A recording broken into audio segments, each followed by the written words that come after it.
जी हां दोस्तों, बड़ी खबर निकलकर सामने आ रही है। उदयपुर की घटना को लेकर कट्टरपंथी समाज सड़कों पर निकलकर मुसलमानों के खिलाफ फैला रहा जहर, मदरसे बंद करने की मांग, पूरे मुस्लिम समुदाय के खिलाफ नारेबाजी, हर जगह मुसलमानों को टारगेट। इस घटना के बीच उसी राजस्थान की शंभूलाल रेगर की होने लगी चर्चा, जिसने अफराजुल की कर दी थी हत्या।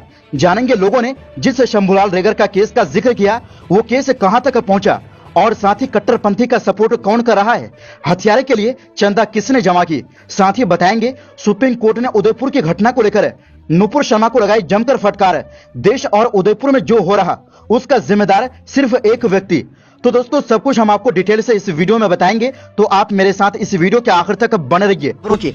जी हाँ दोस्तों, राजस्थान के उदयपुर में जो हुआ उससे सब वाकिफ है। किस तरह से जहालत देखा गया, जिसका सभी मुसलमानों ने कड़ा विरोध किया और मुसलमानों के बड़े बड़े उलमा से लेकर राजनेता सामने आकर इसकी निंदा की और इसे गैर इस्लाम और अमानवीय बताया और कानूनी कार्रवाई की मांग की, क्योंकि कट्टरपंथ देश के लिए, समाज के लिए घातक है। लेकिन अब ये जो हुआ है, इसकी आड़ में कट्टरपंथी समाज मुसलमानों के खिलाफ जहर फैला रहे हैं, मदरसे बंद करने की मांग कर रहे हैं। इस वीडियो को आप पूरा देखेंगे तो समझ में आ जाएगा कि हथियारे के सपोर्ट में कौन है। दोस्तों, पिछले कई सालों से मुसलमानों के खिलाफ मॉब लिंचिंग की कई घटनाएं हुई, जिसकी कोई संख्या नहीं है।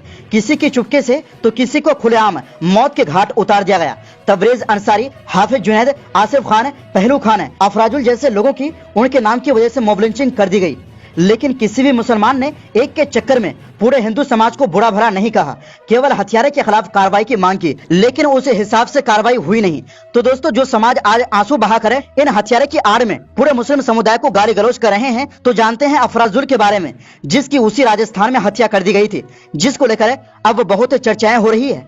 दरअसल 6 दिसंबर 2017 राजस्थान में इस समय वसुंधरा राजे वाली बीजेपी की सरकार थी।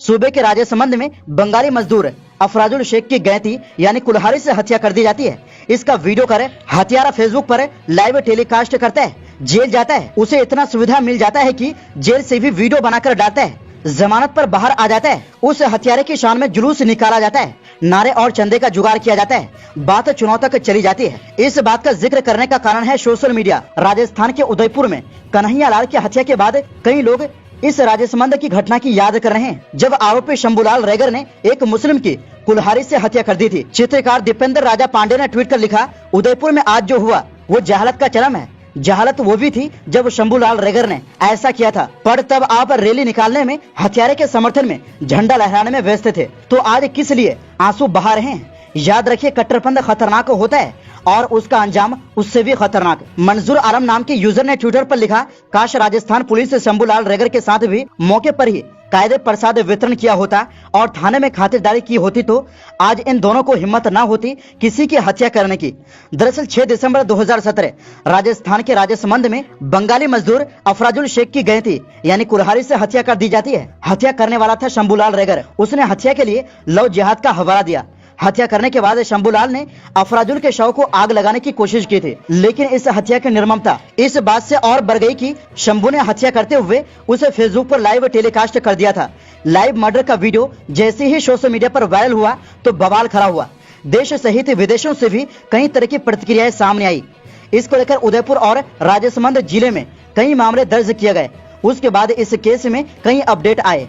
आइए एक एक करके सब जानते हैं। बता दें कि हत्या के बाद जब शंभूलाल की गिरफ्तारी कर उसे उदयपुर जेल में बंद कर दिया गया, तब उसने जेल से ही एक वीडियो बना डाला। वीडियो में शंभूलाल ने हिंदुत्व पर जोर दिया था और जिहाद को खतरा बताया था। उसने वीडियो में अपने साथ जेल में कैद एक बंदी पर आरोप लगाते हुए उससे जान का खतरा बताया था। बाद में जेल प्रशासन ने उस बंदी को शंभूलाल से अलग कर दिया था। इस घटना के बाद धीरे धीरे शंभूलाल रेगर को कई दक्षिणपंथी गुटों से समर्थन मिलने लगा। उसे धर्म विशेष के गौरव की तरह पेश किया जाने लगा। कुछ दिनों में रेगर के नाम एक क्राउड फंडिंग कैंपेन चलाया गया। इंटरनेट पर उसकी पत्नी का बैंक अकाउंट डिटेल शेयर होने लगा। लोग हिंदुत्व की दुहाई देकर पैसे डोनेट करने को कहने लगे। मीडिया रिपोर्ट्स के मुताबिक 516 लोगों ने 3 लाख रुपए दान भी डाले, लेकिन बाद में मामले की जांच करते हुए पुलिस ने इस अकाउंट को जब्त कर लिया था। राजस्थान के उदयपुर में शंभूलाल रेगर की गिरफ्तारी के कुछ दिनों बाद कुछ दक्षिणपंथी गुटों ने उसके समर्थन में रैली निकाली थी। रैली में उसकी रिहाई की मांग की गई थी। शास्त्री सर्किल पर तो कुछ लोगों ने टायर जलाकर माहौल बिगाड़ने का प्रयास किया था। पुलिस ने उस समय कई लोगों को गिरफ्तार किया था और साल 2019 के लोकसभा चुनाव के पहले खबर भी आई कि यूपी नव निर्माण सेना नाम का संगठन शंभूलाल रेगर को चुनाव लड़ाने के मूड में है। फिलहाल आरोपी जोधपुर सेंट्रल जेल में बंद है। 413 पेज की चार्जशीट कोर्ट में पेश की गई थी, जिसमें अफराजुल की हत्या को लेकर पुलिस की ओर से जुटाए गए 68 सबूत भी शामिल किए गए। और जब ये घटना प्रकाश में आई थी तो घटना की रिपोर्टिंग के लिए बीबीसी समेत कुछ मीडिया संस्थान राजसमंद पहुंचे और परिवार से मिले तो परिवार ने कहा कि शंभूलाल नशा करता था और खाली समय पर मोबाइल में बैठकर भड़काऊ भाषण और वीडियो देखा करता था। वैसे ये जो भी हो रहा है ये सब नफरत की देन है। वहीं दोस्तों आपको बता दें कि सुप्रीम कोर्ट ने बीजेपी के पूर्व प्रवक्ता नुपुर शर्मा को कड़ी फटकार लगाई है। सुप्रीम कोर्ट ने नुपुर शर्मा की ही अर्जी पर सुनवाई करते हुए कहा है कि शर्मा के बयान ने पूरे देश में अशांति फैला दी। बीजेपी से निलंबित नुपुर शर्मा ने पैगंबर विवाद में उनके खिलाफ देश के अलग अलग राज्यों में दर्ज हुई सभी एफआईआर को दिल्ली शिफ्ट करने के लिए सुप्रीम कोर्ट में अर्जी दी थी। उनकी याचिका पर सुनवाई के दौरान शीर्ष न्यायालय ने नुपुर शर्मा के बयानों को उदयपुर में हुई दुर्भाग्यपूर्ण वारदात के लिए जिम्मेदार बताया। न्यायाधीश सूर्यकांत और जेबी पर्दीवाला की अवकाशकालीन बेंच ने शर्मा की अर्जी पर विचार करने से इनकार करते हुए उन्हें हाईकोर्ट जाने को कहा है। इसके बाद नुपुर शर्मा ने सर्वोच्च न्यायालय से अपनी अर्जी वापस ले ली। सुनवाई के दौरान सुप्रीम कोर्ट ने भी सवाल किया कि एक टीवी चैनल का एजेंडा चलाने के अलावा ऐसे मामले पर डिबेट करने का क्या मकसद था, जो पहले ही न्यायालय के अधीन है। सुप्रीम कोर्ट ने नुपुर शर्मा के बयानबाजी पर सवाल किया और कहा, अगर आप एक पार्टी के प्रवक्ता हैं तो आपके पास इस तरह के बयान देने का लाइसेंस नहीं है।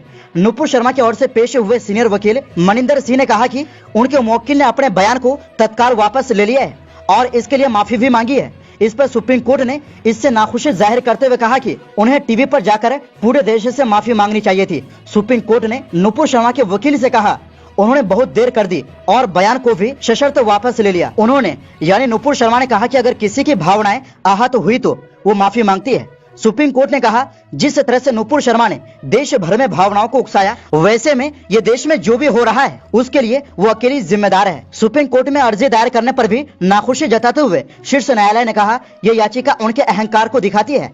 ऐसा लगता है कि देश के मजिस्ट्रेट उनके लिए बहुत छोटे हैं। अदालत ने नुपुर शर्मा के वकील से भी कहा, जब आपके खिलाफ एफआईआर हो और आपको गिरफ्तार नहीं किया जाए तो आपकी पहुंच को दिखाता है। उन्हें लगता है कि उनके पीछे लोग हैं और वो गैर जिम्मेदार बयान देती रहती है। नुपुर शर्मा के वकील ने अदालत से अपनी याचिका वापस लेने की अनुमति मांगी और साथ ही भरोसा दिया कि नुपुर कहीं नहीं जाएंगी और जो एजेंसी जब भी जांच के लिए बुलाएगी वो पूरा सहयोग करेंगी। तो दोस्तों इस पूरी रिपोर्ट के बारे में आपकी क्या राय है, अपनी राय कमेंट बॉक्स में जरूर दें। इस वीडियो में बस इतना ही।